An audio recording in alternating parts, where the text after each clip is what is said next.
रामदास हूँ और ये सब कांग्रेस है। 2024 এমন খেলা খেলবো।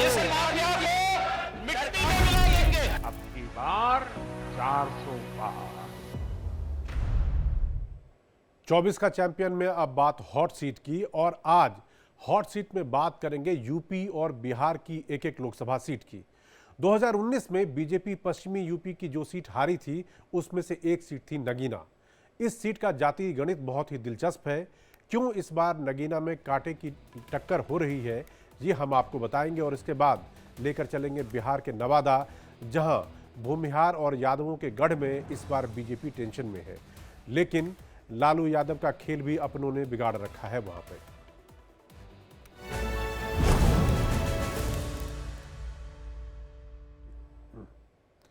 चंद्रशेखर आजाद पश्चिमी यूपी का वो सियासी चेहरा जिसने खुद को दलितों के नेता के रूप में पिछले कुछ दिनों में बहुत ही मजबूत किया है। पिछले एक साल से वो नगीना सीट से चुनाव लड़ने की जमीन तैयार कर रहे थे, लेकिन इंडी गठबंधन ने उन्हें टिकट नहीं दिया। आखिर में चंद्रशेखर ने अपनी पार्टी से पर्चा दाखिल किया और एसपी बीएसपी का जातीय गणित बिगाड़ दिया। 2009 में अस्तित्व में आई नगीना सीट पर अब तक 3 चुनाव हुए हैं।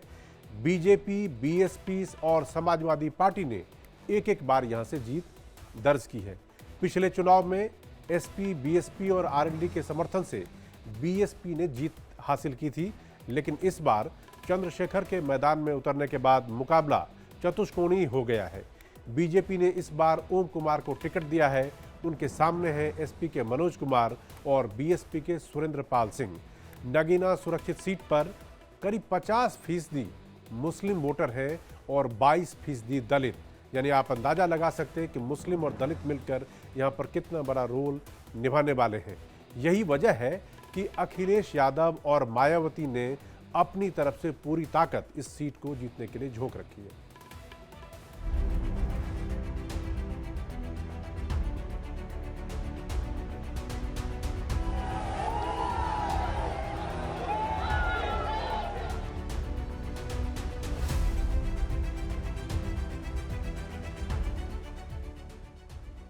यूपी की 17 सुरक्षित सीटों में से एक नगीना में इस बार चुनावी संग्राम बेहद दिलचस्प है। बिजनौर जिले में यह सीट दलित मुस्लिम पॉलिटिक्स की एक नई प्रयोगशाला बन गई। 2009 में अस्तित्व में आई नगीना सीट पर अब तक 3 लोकसभा चुनाव हुए, लेकिन यहाँ की जनता ने तीनों बार नए उम्मीदवार को चुनकर संसद भेजा। अब की बार मुकाबला चतुष्कोणीय है, यानी चुनावी बाजी किसी के भी हाथ जा सकती है। देखिए जी, हमारी सरकार बहुत अच्छा कार्य कर रही है। भारतीय जनता पार्टी की सरकार बहुत अच्छा कार्य कर रही है। आप बीजेपी कार्यकर्ता हैं क्या? नहीं, मैं बीजेपी कार्यकर्ता नहीं हूँ, मैं भाजपा का सपोर्टर हूँ। अच्छा। और देखिए, वैसे आज की तारीख में कोई मुद्दा नहीं रह गया। आज हिंदू और मुस्लिम देखिए कितने आराम से खड़ा है, क्योंकि कोई मुद्दा ही नहीं है। पहले लड़ने के लिए मुद्दे थे हमारे पास, है ना, लड़ने के लिए मुद्दे थे। आज देखो कितने आराम से, देखो हमारे भाई खड़े हैं, आराम से खड़े हैं। 2019 में बीजेपी यूपी की जिन 16 सीटों पर चुनाव हारी थी, उनमें से एक नगीना सीट भी थी, और यही वजह है कि सीएम योगी की अगुवाई में बीजेपी के दिग्गज नेताओं ने नगीना में कमल खिलाने के लिए पूरी ताकत झोंक दी है। इस बार आरएलडी भी बीजेपी के साथ है और चंद्रशेखर आजाद भी एसपी बीएसपी का खेल बिगाड़ रहे हैं। सुरक्षा में सेंध लगाने वाले लोग चाहिए या सुरक्षा देने वाले लोग चाहिए? बहनों और भाइयों, वही काम ये आरएलडी का नल और भाजपा का कमल मिलकर के करने जा रहा है, और इसीलिए हम लोग आए हैं आपके बीच में। ओम कुमार हमारा एक जुझारू विधायक है, लखनऊ में काम करता, मेहनत करता है, तब योजनाएं लेके आता है। नगीना में मेडिकल कॉलेज की सौगात मिली इन लोगों के प्रयास से। नगीना सीट पर चुनावी महासंग्राम की बात करें तो बीजेपी ने ओम कुमार को मैदान में उतारा है, जो कि पार्टी का दलित चेहरा है और नटहौर से विधायक है। समाजवादी पार्टी ने रिटायर्ड जज मनोज कुमार को नगीना से टिकट दिया है, जबकि बीएसपी ने मौजूदा सांसद गिरीश चंद्र की जगह सुरेंद्र पाल सिंह को दलित मुस्लिम बाहुल सीट से मैदान में उतारा है। लेकिन नगीना के रण में सबसे दिलचस्प नाम है चंद्रशेखर आजाद, जो सभी का खेल बिगाड़ रहे हैं। मुझे पूर्ण विश्वास है कि दलित समाज के साथ साथ सब समाज जो है मेरी मदद करने का काम करेगा। और आप बहनों, ये जो पेपर आपके हाथ में है, ये बैलेट का एक नमूना है। आप इसमें देख रहे होंगे कि सबसे ऊपर किसका निशान है।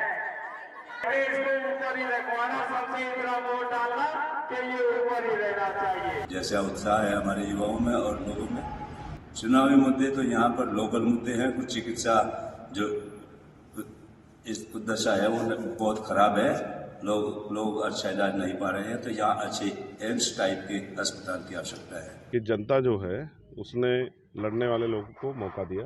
इस जनता ने जिनको मौका दिया वो प्रदेश में मुख्यमंत्री और सेंट्रल मिनिस्टर भी बने। जनता ने तो सबकी मदद की, लेकिन जनता की मदद किसने नहीं की। आज भी आप क्षेत्र में जाकर देखो, इतने बुरे हाल हैं।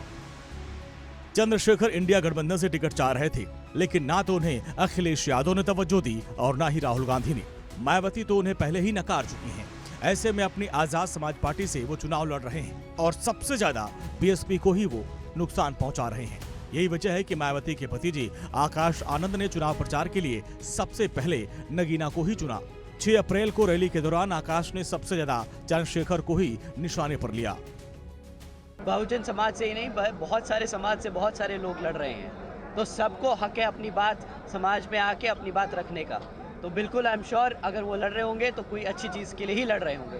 परंतु हमें पता है कि हमारी बहन जी क्या काम करती आई हैं और उन्होंने क्या काम किए हैं। हमारे को पूरा भरोसा है, हमारा समाज हमारे साथ खड़ा है। 2019 में मोदी लहर के बावजूद बीएसपी ने नगीना सीट जीती। बीएसपी उम्मीदवार गिरीश चंद को एसपी और आरएलडी का समर्थन मिला था, लेकिन इस बार बीएसपी और एसपी अलग अलग चुनाव लड़ रही हैं, जबकि आरएलडी बीजेपी के साथ है। चंद्रशेखर भी ताल ठोक रहे हैं और जिससे ये मुकाबला रोचक हो गया है। दरअसल नगीना में मुस्लिम और दलित वोटर निर्णायक भूमिका में होते हैं और जिसमें समाजवादी पार्टी और बीएसपी दोनों का वोट चंद्रशेखर के पाले में जा सकता है। अगर चंद्रशेखर ने दलित और मुस्लिम वोट को काटा तो बीजेपी नगीना में कमल खिला सकती है।